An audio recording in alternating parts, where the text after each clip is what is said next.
Welcome to the Game Changers Collective podcast. I'm your host, Cassie Manner, and today I'm joined by Pia Larson, the founder and creative force behind Fingerprint Marketing, an award winning branding and web design agency. Pia has built a reputation for helping businesses stand out in crowded markets by crafting unforgettable brand identities and digital experiences that leave a lasting impression. With over 2 decades of expertise in market, design, and entrepreneurship, she's passionate about showing business owners how to transform their brand from forgettable to unforgettable. In this conversation, we'll dive into Pia's journey, her approach to creating brands with personality and impact, and the game changing strategies she uses to help businesses attract, connect, and grow. Let's get into the episode. I am so excited to have you here today. Welcome to the Game Changers Collective. How are you doing? I'm doing great. Thanks for inviting me. Of course. Yeah, you are a seasoned expert in your field. So I had to have you on to talk about all things marketing, web design, branding, all the things. So, I think the most exciting thing to get into first is, of course, your business name, Fingerprint Marketing. It's such a unique name. How did you come up with that? And what does it represent in the way you approach branding? It's a really cute story, actually. I started the business 20 years ago when I had little tiny kids, littles, and we had this fridge that showed all the thumbprints, the fingerprints, and they would always deny leaving their fingerprints. Like, I know which one's yours because they're unique, and they would just try to like get away with it. So I thought, oh, yeah, our fingerprints are unique. And it was the same time I was starting my business. And one of the big problems that I was helping people solve is being held hostage by their webmaster, not knowing where their project was. I really wanted to give them power over it, but I wanted them to be unique. I wanted them because my background, I've had 4 or 5 different businesses. I come from a family of entrepreneurs. So it's like, what is the best asset you can have? And that's standing out. So unique fingerprint. So that's kind of the backstory. I never knew that. That's amazing. And so I know I heard you say feeling like you're held hostage by your webmaster or, not knowing where your project is at. How do you kind of do things differently? Yeah. So I just put myself in the position of my clients. I just, what are the things that really bug me? And I hate managing, you know, people's projects that they should be managing themselves, right? So having to, how's this going? Did you get my email? Did you get my text? Like, I want you to come to me and say, hey, we need a little bit more time, or this is what's going on, like proactive. And also being held hostage, you're a small business owner just like me. And it's like you're wearing all these hats. And so you don't want to have to manage other people problems, right? And also you want to be able to do things on your own, like jump on your website and make small changes. You don't want to have to wait for someone maybe overseas, or maybe it's, not the right time zone for them to make changes, because business we don't sleep, right? I mean, it's if you need to update a website, you got to do it now. So that's part of the process. We also have a help desk that's amazing. They're in the United States, and they come to our clients with ideas, issues that might be coming up, instead of waiting for them to come to us and say, hey, my site's slow or whatever that is. So just being more proactive and really just being a business owner and figuring out what bothers me and what my problems would be and helping them solve it. Yeah. So, you've worked with, ballpark, how many business owners do you think over the last how many years? Oh my gosh. Probably thousands, because Thousands. we work with small, medium-sized businesses, and our services really do range from, web maintenance to the larger custom website designs and campaigns. But I love it because it allows me to learn about different industries. I love knowing how founders started the business. What were they doing before that? What makes them excited about their business? Yeah, I think in the digital marketing world, to have someone with that much experience is so rare because digital marketing is like a kind of a newer industry. And so a lot of the people working in it, are younger, more and like my age. And so to have someone like yourself who's been there from the very start, I think is so invaluable for business owners to get to work with. And you just have such a special offering because you've seen so much. So you've worked with thousands of business owners over the past 20 something years. In your experience, what are the most common mistakes that you see business owners make when it comes to, branding or digital presence? Thanks for the compliment. first of all. I think what helps is not just that I've seen it all, but I'm really good at sniffing out the BS. Lots of times my prospects and my current clients will come to me and say, "Hey, this person's pitching this or this latest, shiny tool." And because I know that marketing has the same foundation that it's always had, 20 years ago, 30 years ago, we do business with people we know, like, and trust. You follow up. Like, there's different tenets that will never change. It's just a different tool and different platform or different messaging, but it's all, the tenets of marketing haven't changed. So when I see the shiny thing or, something that's really expensive that's not necessary for someone's business, I can easily just say, "Hey, we can find a better solution that's less expensive, or you don't even need it." Like, that's one of the mistakes too. It's like, and I do this myself. It's like, "Oh, I feel like I'm missing out on something. Do I need this tool, this AI, agent, or am I going to fall behind?" You get overwhelmed. So it's super important for me as a person and a business owner to hold my client's hand and be their advisors. A lot of our clients say, "What would Pia do? What would Fingerprint do?" And they just come to us and say, "Hey, I'm thinking about this." And we were just there to advise them based on all the experience and everything that we've seen. It's a little different now because things are kind of like drinking out of a fire hose with AI, right? So me personally, I spend like 2 to 3 hours a day studying new trends and what's important to businesses so I can weed through everything. And it has sped up a little bit. There are mistakes that clients I see making are they just get sucked into the sales, and they're really impressed with, like, whoever's doing the sales, but they don't look at, case studies, or they don't interview other agencies. I don't, I love it when someone comes to me and say, "Oh, we want to work with you." I'm like, "Well, have you talked to other people?" I want to make sure they've done their due diligence. It makes it easier for us too, because then they're more educated on what they really want. They can kind of know, familiar with the marketing terms and everything.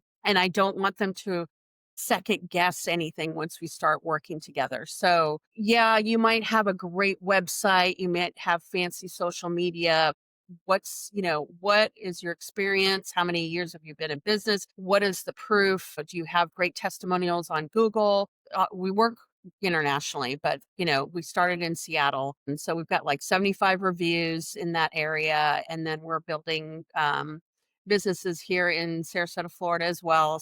Just doing your due diligence and not just feeling like you have to hire the first person. Mistakes are letting your brand go stale or letting your online presence get stale. And I get it. I've been a business owner for many, many years, even more than 20 years, and you get overwhelmed. You've got all this stuff to do, but actually scheduling it maybe quarterly, depending on your industry, how fast it moves and how fast your business moves, looking at it quarterly, maybe every 6 months, every year, looking at your website, what has changed? Should the messaging change? Have we added a new service? Have we changed our business model? Do we have a new audience to add? Keeping fresh.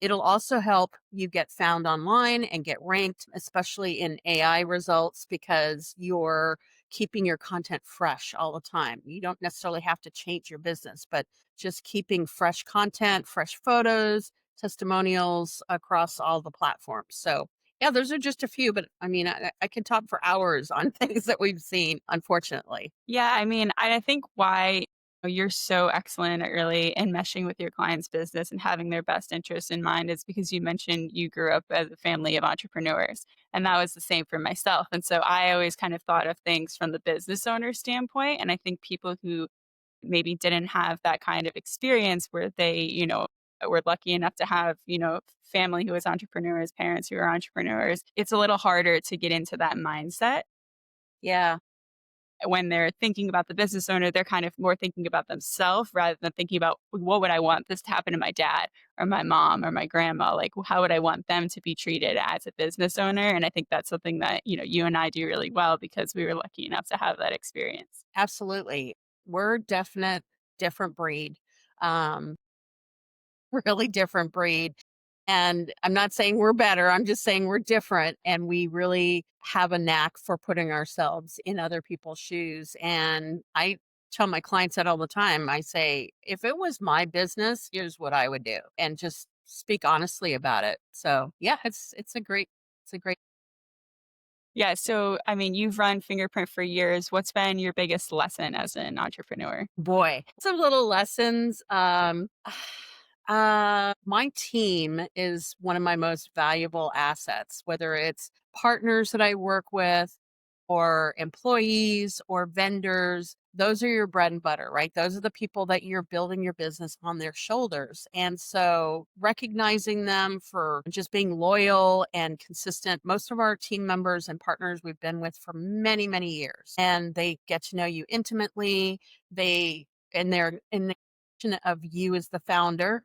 So customer service, it comes out in customer service, it comes out in their creativity. So really nurturing that. And I do know other agencies that have a huge problem with attrition because they're like, who can I get that's the least expensive, right? Or, how can we push these timelines, really not stopping to acknowledge people. So that I didn't actually make that mistake, but I see that mistake with other agencies. So me personally, I tried the big agency model where I had an office and I had, employees and, I'm like, I want to make, so much money. And I realized, I think it was a conversation with my CPA. He's like, well, why do you want to make that amount of money? Like, you're just going to pay more taxes, right? And you're going to be working harder. And I'm like, he's right. So, just saying, is this going to bring me joy if I'm doubling my business or whatever? I keep it as a boutique agency and make it personal because I love working with people. I love working with small businesses. So that was a big lesson. I did find out that I don't really like managing people day to day. So I pick creatives and vendors and partners who are self sufficient, self led, and they can manage their project on their own. I also don't have account managers because I feel like, again, I'm putting myself in their shoes. I hate when you have an account manager and they learn about your business and then they leave. And now you've got to educate someone completely on your business and you don't feel like you're really important, right? So I actually, when we do a project, I bring on whoever is actually doing the designing or doing the building or the development or the social, whatever it is, the SEO. I bring them on to the client calls because it's, we all are we're humans, right? So we want to work with people that we vibe with. So not everyone's going to vibe together. So it might not be a good working relationship.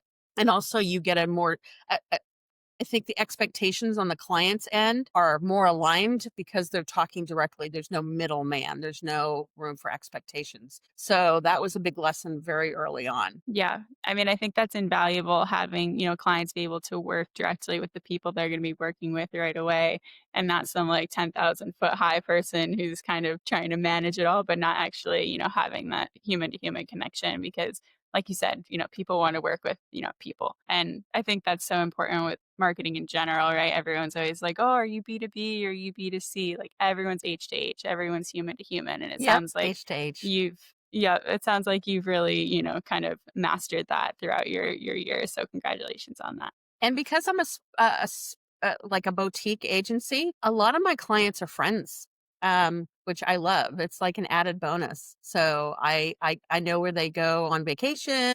I kind of know about their families. I know about what their dreams are for their businesses, and it's great for referrals. So it's a Right. win-win. Yeah, I think there's some statistic that, like, referrals are, like, 4 times more likely to actually become a client and then to stay long term and refer you clients as well because they were a referral, if your services are good, of course.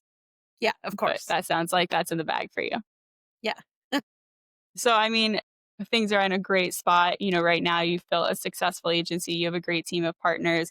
What's one challenge that you faced building your business that changed the way that you work today? Yeah, so I'll share with you when I moved from Seattle. I'm kind of bi-coastal, so I live Seattle and Sarasota. So, but working in Seattle, if you're an agency specifically, you better bring your game. You better be really good at what you do, or else you're going to be closing up shop pretty soon, right? So the expectations are really high. Florida's not so much like that. Florida, I love Florida, but there's so many fly by night agencies and really good salespeople, but very bad on deliverables. And it's almost like everyone is a commodity. So, how can I do it the cheapest? It seems like budget is the first and foremost like importance. Obviously, budget's important, but what about experience? What about measuring? Just when I first started living here like 3 years ago, I would meet with people and their mouths would drop open like, you actually have data, like KPIs, like you have reports that show that what you're doing is actually working. I'm like, yeah, how else are you going to know that your money is being well spent? I mean, it was literally like that. Like, seriously, like, oh, well, we've just been paying $500 to this agency and they tell us that they're working for us. And this is like, 5 years in. And I'm like, okay, this is seriously broken. Yes. So I mean, I just, I think with like just like that real quick, that low price point that you just mentioned, people saying, "Oh, I've been paying $500 a month and I've been with this agency for 5 years." A business owner told me one time, he said, "Cheap isn't always cheap because actually you're getting, no value out of it, or you got to pay to have it over again, or that money is just yeah. kind of lost." And yeah, those lower price points when people are paying that and they don't know what's going on in their business and then they're sticker shocked by, someone who actually brings results. I think that, yeah, that's so key to mention. Yeah, it's very key, and I think with my experience and with someone that's been in the marketing industry for so long, it's easy to see that these lower prices are it's not going to get you results. So, whenever I meet with a new prospect, I actually don't go in it to sell. Even though I think I'm very good at selling. I think everybody these days has to be good at selling themselves, right? But I just go in with, let me educate you because it's kind of fun for me. It's like I call myself the website whisperer, where, if you've ever had a designer come to your house and they walk in, they're like, oh, yeah, yeah, that's got to go. That's got to be over here. We're going to do that. Like, they just automatically can see the vision, right? And they can see where the improvements can be. So that's fun for me. And if my prospects can walk away better educated, or even if they don't hire me, but they can do like some tweaks to their marketing, that's great. But they're going to remember us, right? And they're going to come back when either they've grown or they have more budget or whatever. Um, so that's kind of what I learned to do in Florida. And throughout my business, wherever I'm working, it's like, just serving first and then, the referrals come after that. Yes, 100%. I feel the same exact way. I've never had it put quite so eloquently, but that really like hits the nail on the head for me. I'm like, okay, yeah, like I mean, we're both manifestors, right? So I think Yeah. that that's kind of just like how it works. But yeah, so you mentioned budget, social media, website ads. There's so many, different services, and it can be overwhelming for small business owners, especially if they're trying to dip their toes into digital marketing for the first time. So if they could only focus on one area, if they had a limited budget, where should they start? Or is it dependent, of course, on the business? It's always dependent. I'll say if you're a local business, so you're not trying to market regionally or national or even internationally, you're just a local business, the best place to start is your Google business profile. It's your map listing. It's your, some people don't realize, but voice search is based on your map listing. So really optimizing your profile, really adding content to it on a weekly basis, working on your reviews, getting your reviews up is number one. It's hard work, I will admit, and some people just throw their hands up. But once you get into a rhythm of asking for testimonials and reviews and make it consistent, I actually schedule it on my calendar once a week to reach out and request reviews and so forth. That's one for local businesses. Doing video like we're doing now, creating shorts. It could be I could come up with a million ideas, as I'm sure you can, of how to talk about your business, how to talk about your services and your products. You don't even have to be the face. You could just do a screencast or show a product or have a client do a testimonial. But because Google owns YouTube, video is going to help you with your marketing. And it also, 90% of decisions are made based on emotion. So when someone hears you, sees you, it's more of an emotional connection. They're more apt to buy. And what else can I suggest? In this day and age with AI content and everything being automated, where you can be human is going to be important. So I know it's tempting to go to ChatGPT and have ChatGPT or Gemini write, an article for you, which is great. It's great for outlining your thoughts, but really adding anecdotes, data, video, just making it more human, it's going to help. And then again, when I meet with prospects, really does depend on how competitive is your industry. So, it for some people it's too expensive to run ads, so let's work on your Google business profile, or let's do some guerrilla marketing with videos or even networking, right? And then what's your audience? Is your audience, where are they hanging out?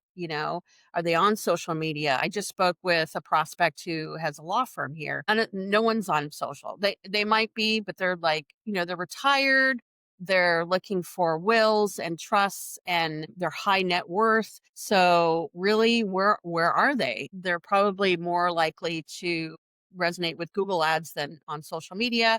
And then where are my prospects referral partners, which are real estate agents and lenders? Well, they're on LinkedIn. So, going on LinkedIn. So it is based on a few factors, but I would say Google business profile, video, and writing as a human are just some of the key things that you can do right away. Amazing. And so we keep coming back to this aspect of, human identity, their fingerprint. And so when you first start working with a client, how do you identify their, brand fingerprint and the things that makes them truly unique? Because I think a lot of business owners, they don't know, right? They're like, oh, they're like, who am I, right? To have like Yeah. this big brand identity. It's just something they started doing, and it gained traction. So how do you kind of help them to find that confidence and to kind of make their own fingerprint in the world, so to speak? Yeah, that's a good point. Many people are like, well, I'm not that special, or they get imposter syndrome, or they're like, well, how do I stand out? They just don't know. It's just a matter of asking questions. What are some stories of success stories? Why did you get into this? What is it that lights you up about this business? What are the problems that you started out solving and maybe now you solve different problems? What do you see in the industry that is being done wrong? That you think that people are being blindsided by, or they don't realize, or here's a perfect example. I met with an inspector that worked for a pretty large inspection company in Florida, and he said, what people don't realize is they hire the cheap inspector to come out and inspect something. Let's say they're selling a house or something, and then the seller will fix the item that was called out in the inspection. Well, they don't realize that they have to have another inspection to sign off on that, and they get charged for it. He goes, "We don't do that." I'm like, "That's huge, right?" It's like, so if someone's saying, "Hey, it's $300," oh, that's really great, but they're not being told that this is the process of getting an inspection signed off. So you have to educate them. Here's the process. We call out the thing that's broken, you fix it, and then you have to have it signed off on again. You're going to end up paying more money. This is it. This is all you pay. So, and that might be just one aspect of his business. There might be other aspects that he hasn't explored, and he just thought that was like not really a big deal, because they've been doing it for so long that way. And I said, I've been a victim of that, where, they come back and I'm like, wait, I have to pay again? Like, this doesn't make sense to me. So just kind of reminding them of what makes them special, when you can dig deep and find those kernels, and, really asking them.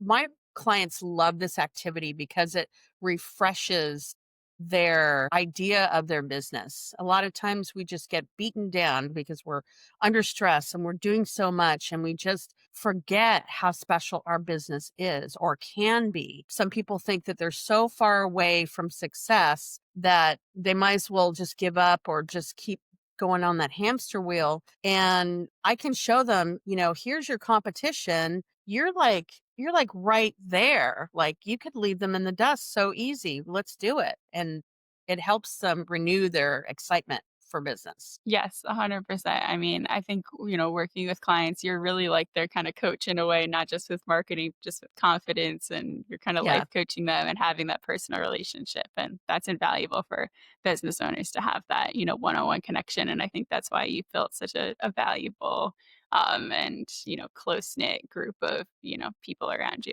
That's another great point you just mentioned is doing coaching. Because I've owned other businesses and I grew up in an entrepreneurial family. I know a lot about running a business. And when you think about some of the smaller companies, how did they get into business? Accidentally, right? They just Yes, started doing something and they were really good at what they did. And then they're, oh, this is a business. And then, there's so many facets to the business that, they might not be very good at. And I just like to point out, on a holistic way where they can improve their business, like customer service or hiring. One thing that we mention to people is go ahead and if you are hiring, put it in like on a banner on your website because it makes you look like you're growing and you're expanding and then go another step and put a really amazing hiring page on your website that shows happy employees and their stories and why should I work for you? Hiring someone is also marketing your business. How are you going to attract the quality people that work for your business? So when I see those opportunities, I share them with the client and they get the feel that he is really taking care of their business and not just there to sell them a website or social media. totally. And I mean, I think there's so many services right now that, like you said earlier, like they're getting kind of overhyped. They're the new shiny thing. What would you say is kind of overrated right now? People don't need to pay as much mind to it as, maybe media is telling them in terms of marketing, any kind of marketing. Yeah. So SEO is changing because SEO is search engine optimization and it's organic, meaning that you're not paying for ads. You're getting, you're creating content regularly. You're getting directory listings to come back, links to your website and everything. But I've seen where these companies that are selling SEO are saying, oh, we will do, I just had a phone call today. We'll do event SEO. And I said, "Well, what does that look like?" And they couldn't really the prospect couldn't tell me. They said, "Oh, well, it's really good for SEO when there's a hotel and when we have an event, they do SEO. Like that's whole the do SEO. Well, what does that mean, Yeah, right?" And so the other agency was touting it as if it was this special program or package. Come to find out what it really was is so you have a blog, right? On your website, they just created a special category for events. And so anytime the client had an event, they would just post it on the website under that tag event. It's a blog. It's like nothing special. goodness. Yeah. Yeah. So they're just spinning these things. And then also AI, AI is sexy, exciting, it's new. There's a lot of potential in it. In fact, we're rolling out AI agents for our clients where we'll come into your business, we'll look at some of the bottlenecks, some of the ways that you can save time for your admin. Some of the ways you can improve customer service with voice answering 24/7. But those are one and done, right? They're, built them for you, we can add them to your website, but we're not going to overwhelm you. I've seen people like sign up for like 4 or 5 different agent AI, and their whole website is not human at all. It's gone overboard, and of course that'll change in the future.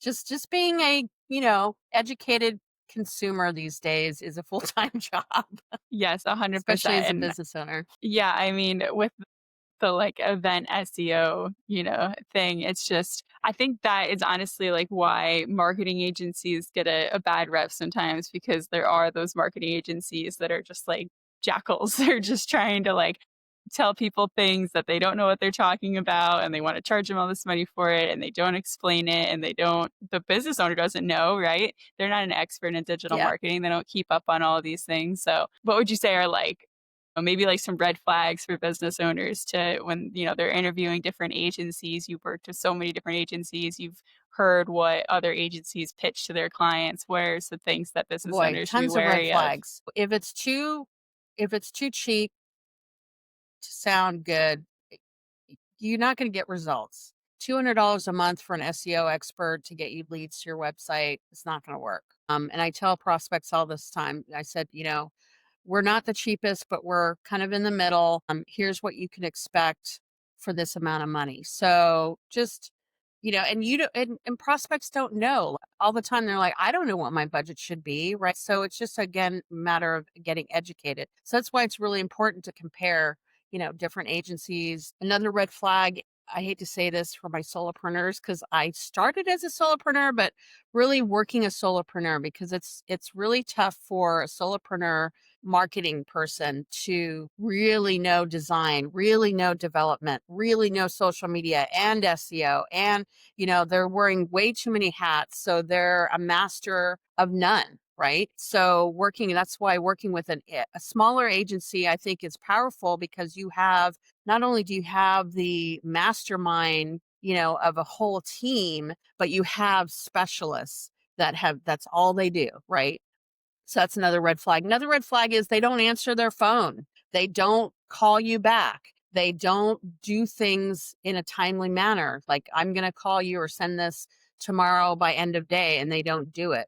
And you have to start chasing them. Or they don't follow up. They don't ask questions. They just say, oh, here's our packages. They don't customize anything for your business. Yeah, a ton of red flags, unfortunately. Um, that's, again, why you need to call a few people when you're looking for a project. Yeah, I think that's so key with what you said about the solopreneur or like, a freelancer. People are like, "Oh, our social media girl or our ads guy," right? They have like one person that does these things for them, but it's a big risk because you're putting all of your eggs in that one basket. If that person has something Yeah. personal come up or they decide they want to take a new job or whatever. Yep. I've had clients say they ghost them or they Yep. just stop doing the work or they realize nothing's been done in months. And when you work with an agency, like yourself, you have someone like you who is making sure that everything is getting done, it's getting done well. They have, several different experts working on everything together. It's so much less risk than putting all your eggs into one person's basket and, hoping that they Yeah, and execute let's say you're correctly. running ads and you have social media. Your job should not be project manager, right? You should not have to manage two different people. They should be on pretty much the same team and working together, because then you also risk brand confusion. So, someone's doing your social media and they have one messaging, and then there's your ads person with different messaging. So it confuses your audience. So that's why it's really important to have you know, a coherent team doing your marketing. Yeah. So, I mean, being an A to Z marketing agency and sort of a one stop shop for business owners, they know that all areas are going to be executed well. Everything's under one roof. Everyone is working together. It's like a symbiotic unit. What would you say, like, when business owners have several different people working on different services and then they come everything with you, bring it all under Fingerprint and then you're handling everything? What are some of the things they say to you, success stories, experiences that they have from making that switch? They save a ton of time.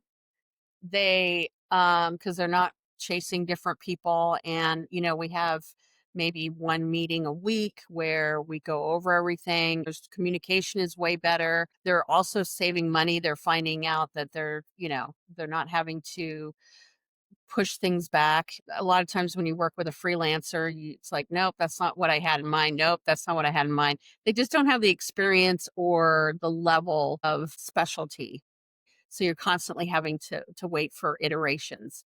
Saving money, saving time. They don't get the whole picture of your business and your brand, and it's very incoherent. So, I mean, one of my biggest clients that I worked with for 15 years was a restaurant family, and they had different, I think we managed 8 different locations in 3 different states. Imagine someone having that account and just doing the social media, but not having any interest in the SEO or the website. Like, you have different audiences in different states, and then you have in the regional parts of the state, you have different audiences. So not only is the brand broken up, the brand messaging, and it's confusing, but now you have to deal with different audiences. So no one knows what they're doing. It's like, well, are you talking to the right audience, the right time? It's just very confusing. So we did everything for them. We did everything from bus ads to PR to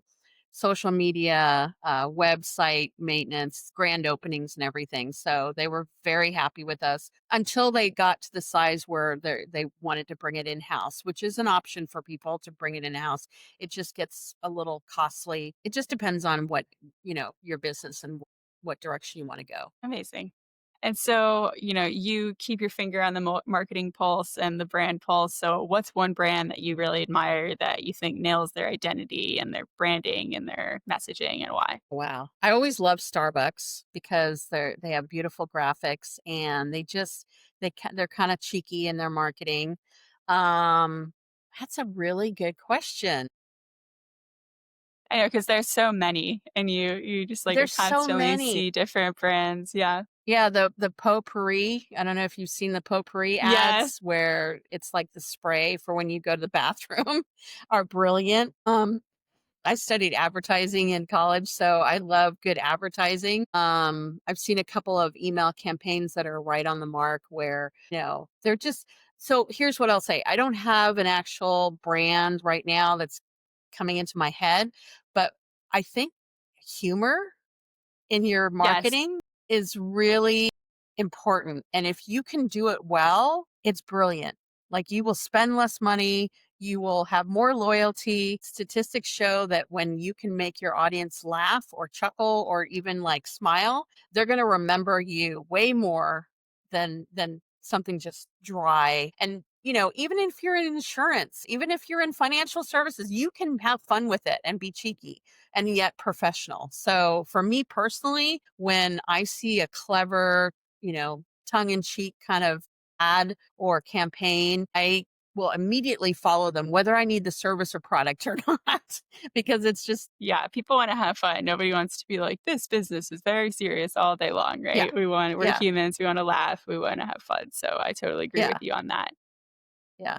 So if your younger self could see you now running an award-winning agency, what would she say? That's another great question. I think she would be excited about working with so many different companies and like learning because I've always been a lifelong learner and fascinated by what people do to make money or to serve the community. I mean, even when I was younger, the age of 10, I was an entrepreneur, selling lemons off the lemon tree, and my brother and I would put together a puppet show and the younger Pia would be like, okay, we're gonna do a bill full. We're gonna do like what do you call the theater? You get a bill full, or no? You get like a program. We're gonna charge for Okay. the program, and then we're gonna charge for popcorn, and then the people in the front seat.